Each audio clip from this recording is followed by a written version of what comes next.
Pó dos mandamentos despedaçados ainda pairava no ar, uma névoa sacrílega que arranhava a garganta e pesava sobre a alma. O grito de Moisés, um som rasgado pela fúria e pela dor, ecoava em silêncio agora no vale. Aos seus pés, os fragmentos das tábuas sagradas, escritas pelo dedo de Deus, eram um testemunho devastador da traição de seu povo e de sua própria ira justa.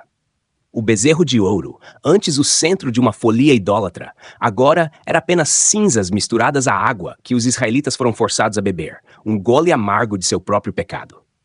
Mas o gosto da vergonha não parecia suficiente para apagar a imagem que queimava na mente de Moisés. A dança, a luxúria, a adoração a um Deus mudo e impotente, tudo sob o olhar da montanha que ainda fumegava com a glória do Deus vivo. Naquela noite, Moisés não procurou a tenda do encontro. A comunhão com o Eterno parecia distante, como se a fumaça do bezerro tivesse criado uma barreira entre o céu e a terra. Ele se sentou sozinho na entrada de sua própria tenda, o peso do mundo em seus ombros de 80 anos. Ele olhou para as próprias mãos. As mesmas que haviam se erguido para dividir o mar, que haviam empunhado o cajado que fez brotar água da rocha. Agora, elas haviam destruído a palavra de Deus. Fui justo ou fui apenas um homem quebrado? Ele se perguntou. A voz de Deus, que antes ressoava em sua mente com a clareza de uma trombeta, era agora um sussurro abafado por sua própria angústia. Seu irmão Arão aproximou-se cautelosamente, o rosto marcado pela culpa. Irmão, começou ele, a voz fraca. Não diga nada, cortou Moisés, sem desviar o olhar das sombras que dançavam no deserto. As palavras foram ditas, os atos foram feitos. O que resta agora é o silêncio e o juízo.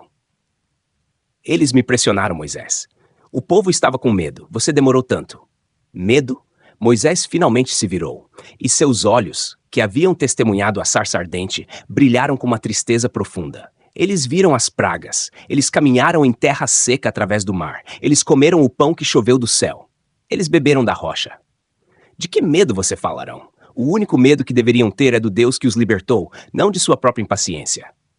Arão recuou, sem palavras. A verdade nas palavras de Moisés era uma lâmina afiada. Mais tarde, enquanto o acampamento dormia um sono inquieto, Moisés caminhou entre as tendas.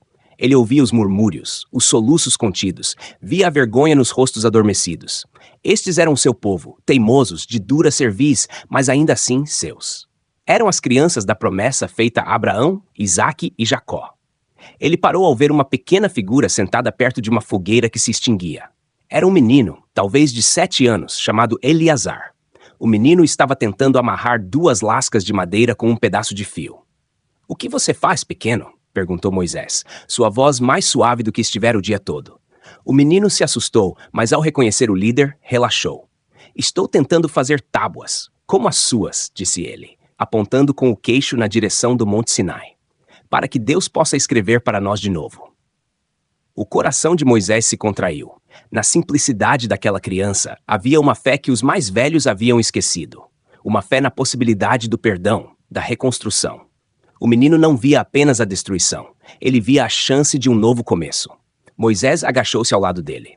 Pegou as 2 lascas de madeira e com suas mãos firmes ajudou a amarrá-las.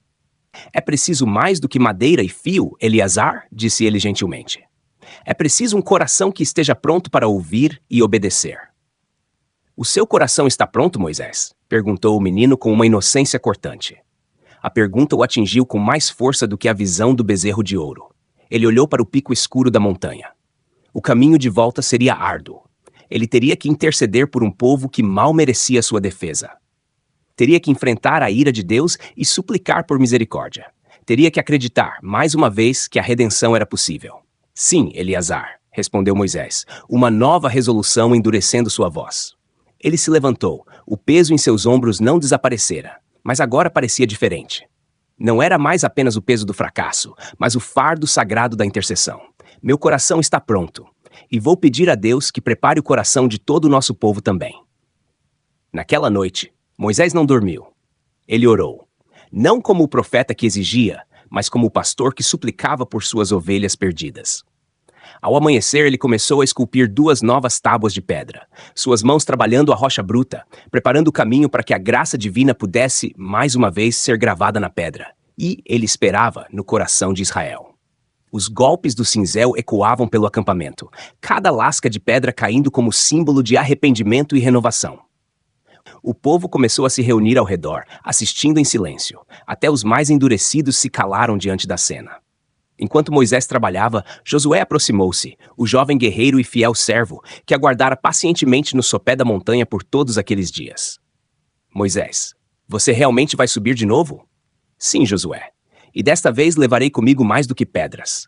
Levarei o arrependimento de um povo e a esperança de um novo começo. Josué assentiu, os olhos marejados, e disse: Então, vá com a bênção de todos nós.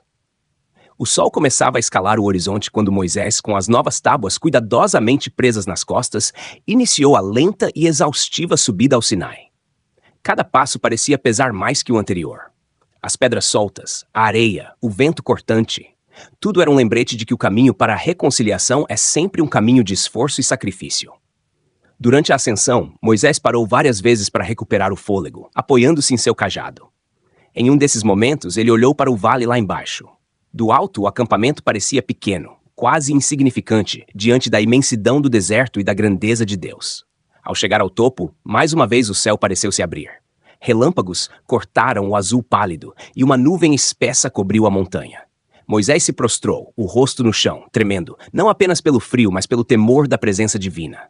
E então a voz, forte como trovão, mas carregada de uma misericórdia que Moisés não esperava ouvir. Moisés, servo meu, levanta-te, traga-me as tábuas que lavraste com tuas próprias mãos, e eu novamente escreverei nelas minhas palavras de aliança. Lágrimas escorreram pelas rugas do rosto de Moisés. Pela primeira vez em dias, ele sorriu.